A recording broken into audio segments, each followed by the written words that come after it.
Pak Jokowi mewujudkan itu, infrastruktur yang hebat, IKN yang tidak hanya memindahkan tempat dan ibu kota, tapi membuka mindset, merubah mindset untuk menjadi negara maju, termasuk hilirisasi industri yang akhirnya kita diperhitungkan oleh dunia seperti Mbak Puan tadi sampaikan. Kadang-kadang saya ini bertanya, Bang Andi, kenapa ya selalu ditanya soal IKN itu diteruskan apa tidak?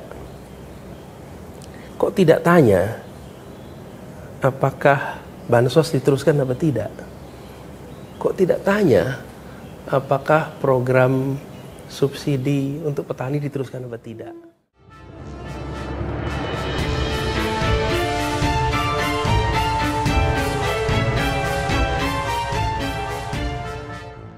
Assalamualaikum warahmatullahi wabarakatuh. Salam sejahtera untuk kita semua, salam budaya.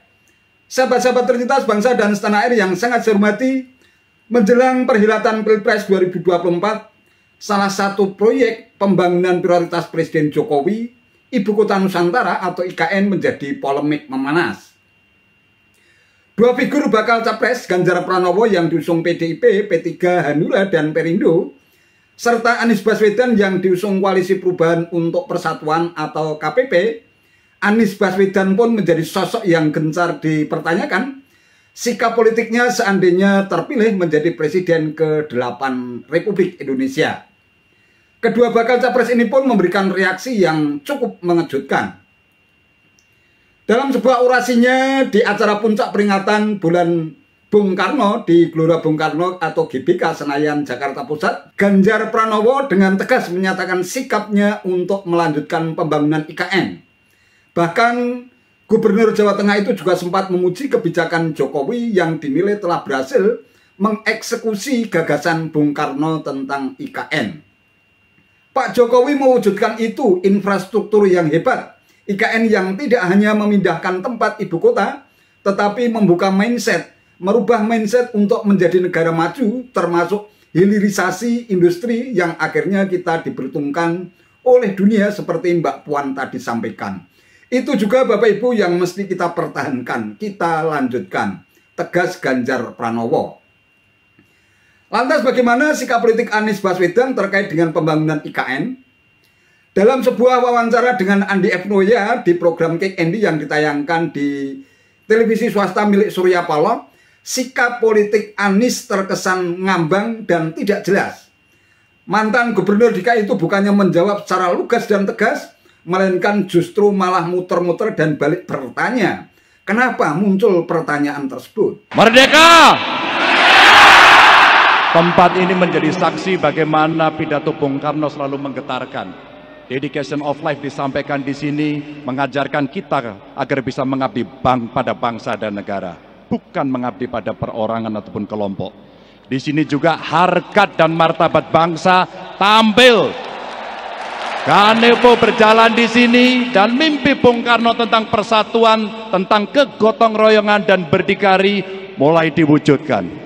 Pak Jokowi mewujudkan itu, infrastruktur yang hebat, IKN yang tidak hanya memindahkan tempat dan ibu kota, tapi membuka mindset, merubah mindset untuk menjadi negara maju, termasuk hilirisasi industri yang akhirnya kita diperhitungkan oleh dunia seperti Mbak Puan tadi sampaikan.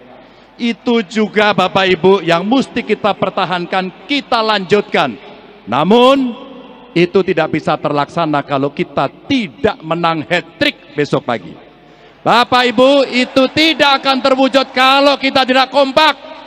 Maka pesan Bu Mega kepada kita semuanya, agar kita bisa bersatu, kita berdiri seteguh karang yang tetap tegar dalam gempuran-gempuran ombak sekeras apapun. Pertama, mereka khawatir Anda tidak akan melanjutkan IKN, pemindahan ibu kota. Karena statement Anda menunjukkan bahwa Anda sebenarnya tidak terlalu setuju dengan itu, atau bahkan sama sekali tidak setuju. Ketakutan ini mendasar atau tidak? Kadang-kadang saya ini bertanya, Bang Andi, kenapa ya selalu ditanya soal IKN itu diteruskan apa tidak? Kok tidak tanya apakah bansos diteruskan apa tidak. Kok tidak tanya apakah program subsidi untuk petani diteruskan apa tidak?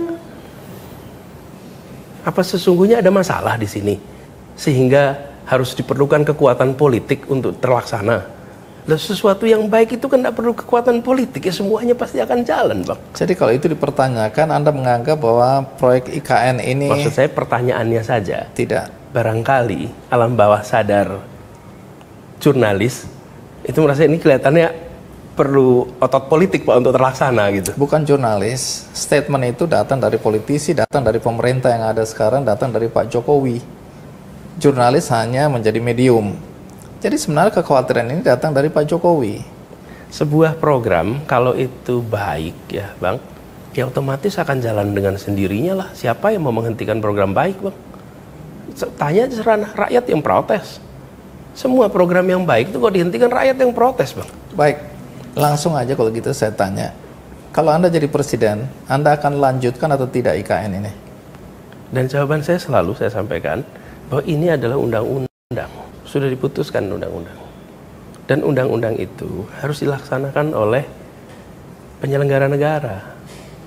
Siapapun yang terpilih menjadi penyelenggara negara. Nah, saya di dalam nanti mengalokasikan anggaran, kalau misalnya petugas nih, pemerintah siapapun mengalokasikan anggaran dan lain-lain, itu harus mengambil keputusan-keputusan, bukan? Nah, saya sering sampaikan, kalau saya mengambil keputusan, ada 4 dasar yang dipakai. 1, prinsip kesetaraan keadilan. Ini nomor 1. 2, kepentingan umum. 3, common sense, ilmu, data. 4, undang-undang, regulasi. 4 itu.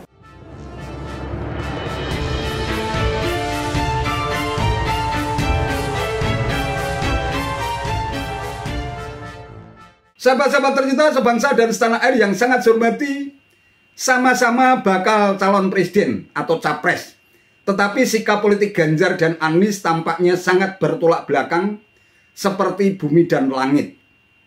Soal IKN, sikap Ganjar sangat tegas, jelas dan lugas. Ganjar tak hanya memiliki komitmen untuk melanjutkan pembangunan IKN, tetapi juga memberikan apresiasi kepada Presiden Jokowi yang telah memiliki kebijakan untuk mengeksekusi gagasan Bung Karno, sang bapak bangsa, yang diyakini bakal menjadi salah satu ikon peradaban baru Indonesia menuju Indonesia Emas 2045. Proyek yang sangat visioner semacam IKN seharusnya menjadi program cetak biru yang mesti dilanjutkan secara terus-menerus dan berkelanjutan oleh siapapun yang nanti akan menjadi orang nomor 1 di negeri ini. Namun program pembangunan IKN yang sangat visioner semacam itu tampaknya tak ada dalam kamus pemikiran Anies Baswedan. Memang tidak salah kalau Anies menyatakan bahwa kalau ia menjalankan kebijakan akan berdasarkan pada undang-undang atau regulasi. Namun toh regulasi bisa diubah lewat perpu seperti yang disampaikan Rizal Ramli yang menganggap IKN hanya mimpi ngelinturnya Jokowi. Mohon maaf Mas Jokowi, ini proyek gagal tanpa perencanaan yang matang, seolah-olah dari swasta, buntutnya nanti kayak kereta api cepat, biayanya berlipat-lipat, ngutangnya banyak, delay, dan tidak fungsional. Mohon maaf Mas Jokowi berhenti jadi presiden, kita batalkan ibu kota baru ini, dengan Perpu aja cukup batal.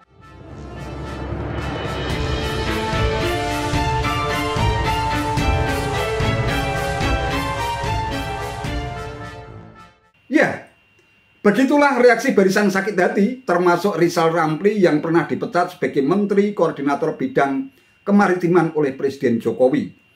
Hanya menjabat 10 bulan, Rizal Ramli langsung ditendang karena menurut Yusuf Kala, Rizal Ramli tidak bisa memimpin dan mengkoordinir menteri-menteri di bawahnya. Tak beda jauh sikapnya dengan yang lain yang merasa sakit hati karena pernah dipecat Presiden Jokowi. Dan kini mereka tergabung dalam barisan sakit hati yang kompak mendukung Anies Baswedan. Repotnya, Anies rasanya tak memiliki posisi tawar politik untuk tidak tunduk pada bisikan-bisikan jahat para pendukung dan simpatisannya. Dan bisa jadi kalau memang Anies terpilih menjadi presiden pada Pilpres 2024, meskipun tingkat kemungkinannya hampir mustahil, apa yang disampaikan Rizal Ramli untuk mengganti undang-undang IKN lewat Perpu, Anies tak kuasa menolaknya. Kalau memang demikian, betapa besar kerugian waktu, tenaga, dan biaya yang dikelontorkan bangsa ini untuk mewujudkan gagasan Bapak Bangsa Bung Karno itu. Dalam konteks demikian, tidak salah kalau Presiden Jokowi selalu cawe-cawe dan mengingatkan kita semua agar tidak salah memilih calon pemimpin bangsa. Kalau sampai jatuh ke tangan orang yang salah, impian besar bangsa kita untuk menjadi negara besar dan maju, salah satu diantaranya adalah IKN sebagai salah satu ikon peradaban baru Indonesia. Ketika Indonesia mencapai usia 100 tahun atau 1 abad, Indonesia Emas 2045, di mana Indonesia bakal menjadi negara besar dan maju urutan keempat atau kelima di dunia, akan hancur dan berantakan. Tagline perubahan yang gencar disuarakan oleh Anies Baswedan dan pendukungnya sama saja melawan kehendak dan aspirasi 82% rakyat negeri ini yang merasa puas terhadap kinerja dan kepemimpinan Presiden Jokowi menjelang akhir masa jabatannya. Wallahu a'lam bishawab. Itu saja yang bisa saya sampaikan. Terima kasih atas perhatiannya. Wallahul muwaffiq ila aqwamit thoriq. Wassalamualaikum warahmatullahi wabarakatuh.